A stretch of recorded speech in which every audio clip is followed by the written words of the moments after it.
One mission, One community, one assignment. Good evening, Philippines. It's 7:00 p.m. Monday, July 4th. I'm Doc Gian Dabay. and I am Romana Lady Rolana. This is UNSC News, bringing you our top story. United Nations Security Council to hold an emergency meeting on Russia-Ukraine war.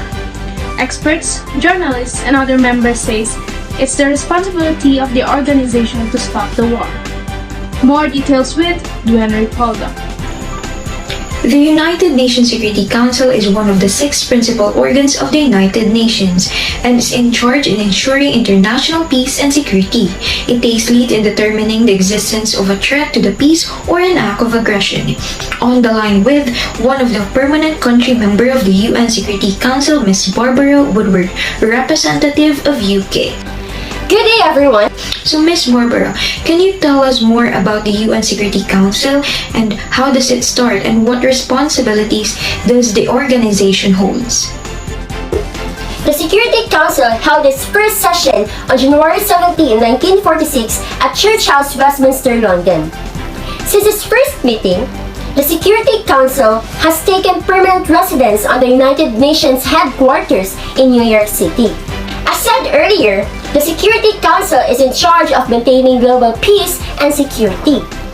It can authorize the deployment troops from United Nations member countries, mandate ceasefire during conflicts, and can impose economic decisions on countries whether to give sanctions or engage force toward countries that threatens the peace of another territory. And that clarifies the Council's power and responsibilities. Thank you, Ms. Woodward. Back to studio. 5 countries has been elected to serve as non-permanent members of the UN Security Council following a vote in the General Assembly on Thursday, and this added to the number of state members of the Security Council. More details with NJ Tiroliza. Membership of the UN Security Council is held by the 15 members, 10 elected members, and 5 permanent members known as the P5. To channel as the state members of Security Council, I'm here with the France representative to the Council, Mr. Nicolas de Rivière. Good day, sir. Bonjour everyone. Well, among the P5 or 5 permanent members of the Council is my country France, along with Russia, US, China, and UK. As permanent members of the Council, we and the said countries were all allies in World War II and are all states with nuclear weapons. We as P5 have the power of veto, which enables any one of us to prevent the adoption of any substantive draft council resolution, regardless of its level of international support. While the remaining 10 non-permanent members were elected for 2-year terms by the General Assembly, making it 15 state members of the Council. Indeed, a state's right and responsibility is its nation's security. Merci, Mr. de Rivière. Back to studio. Among the state members of the Security Council, one state takes presidency. Reporting live, Anjanette Ranga. Anjanette, who is the current head of the UN Security Council? Lamela, the President of the United Nations Security Council, is responsible for leading the UN Security Council, and this head of the country's delegation is known as the President of the United Nations Security Council. To introduce us to whom the current presidency of the Council is at hand, we have Mr. Vasily Nebenza, Russia's representative of the Council. Dobry вечер, everyone. To be direct, the current head or president of the United Nations Security Council is the Brazilian President Jair Bolsonaro, represented by the new permanent representative of Brazil, Ronaldo Costa Ferla. Spasibo, Mr. Nebenza. Now, tell us the method of choosing the head of the Council. We're here with China's representative, Mr. Zhang Jun. Wan Shanghao, Mr. Zhang.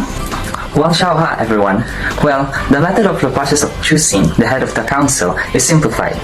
The presidency of the council is held by each of the members in turn for 1 month, following the English alphabetical order of the member states. Such fair and brief process. Shishi, Mr. Zhang. Back to studio. The UN Security Council has numerous accomplishments over the 76 years of service. some latest accomplishments, let's hear from Duen Ripalda. The Council's policy guidance and the CTC's updated visit framework and the temporary procedures on conducting hybrid country visits have enabled CTED to ensure business continuity throughout the COVID-19 pandemic. The Security Council has also lately accomplished in 2021, when the Council unanimously adopted 2 resolutions and issued 2 presidential statements concerning peacekeeping operations. Specifically, 2 presidential statements and a resolution on the safety of peacekeepers and 1 resolution concerning mission transitions. As of November 2021, there have been 12 peacekeeping missions with over 87,000 personnel from 121 countries.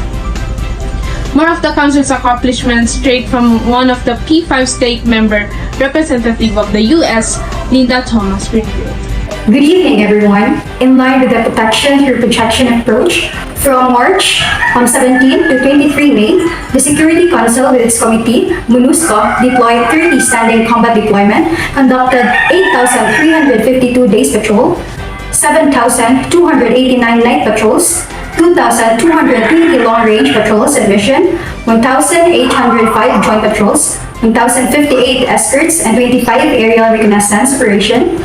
And the purpose of the latter was to assist in locating armed groups and facilitate the conduct of offensive operation to restrict their movements. Under protection and wide security movements of the Council and MONUSCO has successfully established peace, security among the patrol state so far. The United Nations Security Council is continuously providing successful resolutions and it takes responsibility and is still in talks and held meetings to stop Russia-Ukraine war. That's it for our top story today. Bringing you the top world news, this is NSC News. Have a good night. Audio Jungle.